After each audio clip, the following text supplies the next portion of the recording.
जन्मा। मेरी मां दूसरों के खेत से घास लेके आती थी। मैं स्कूल से आता था, उस घास की गठरी को पकड़ के लेके आता था कि अपनी मां का बोझ थोड़ा सा कम कर सकूं। और मेरी मां इसलिए घास लेके आती थी कि दूध बेच के वो कुछ पैसे जुटा सके और हमारी जरूरतें पूरी कर सके। आज भी हमारी माएं बहनें बहुत बड़े पैमाने पे खेत ना होते भी खेतों में जाके घास लाके दूध बेच के अपने घर को चलाने का काम करती। मैं ऐसी मातृशक्ति को जय भीम करता हूं। मैं उस मातृशक्ति की हिम्मत को दाद देता हूं, लेकिन मैं अपनी मां बहनों से कहना चाहता हूं वो दिन दूर नहीं कि किसी के खेत में मेरी मां बहनों को जाने की जरूरत नहीं पड़ेगी। राज कहा जाएगा तो इस सारी सरकारी जमीन का बंटवारा करके गरीबों में बांटने का काम करेंगे हम लोग, याद रखें। मैं फिर कह रहा हूं,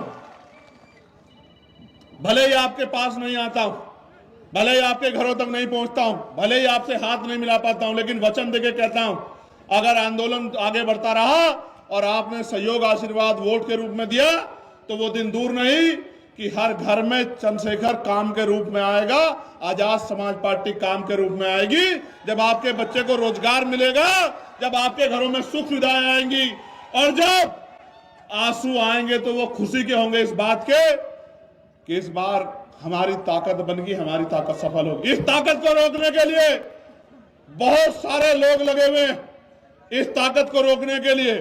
और वो ताकत मेरी नहीं रोकना चाहते, वो किसकी ताकत रोकना चाहते हैं? वो आपकी ताकत रोकना चाहते हैं, वो आपको कमजोर करना चाहते हैं।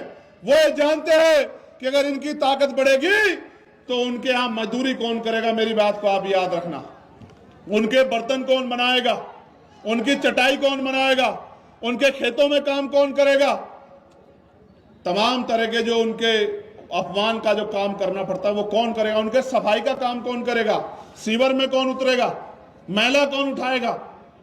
इसलिए कह रहा हूं, नौजवानों को कह रहा हूं, खूब पढ़ो, ज्ञान में किससे पीछे मत रहो, एक रोटी कम खाओ जो गाड़गे जी महाराज कहते थे, लेकिन पढ़ो और पढ़ाओ, ज्ञान हासिल करो, शिक्षा हासिल करके रोजगार की तरफ को बढ़ो, अंधविश्वास पाखंडवाद को जोड़ो, भाईचारा बनाओ और संवैधानिक रूप से संघर्ष करके ऊंचे ऊंची कुर्सियों पे पहुंचो और उन कुर्सियों पे पहुंच के अपने गरीब कमजोर लोगों का हाथ पकड़ने का काम करो, उनके आंसू पोंछने का काम करो।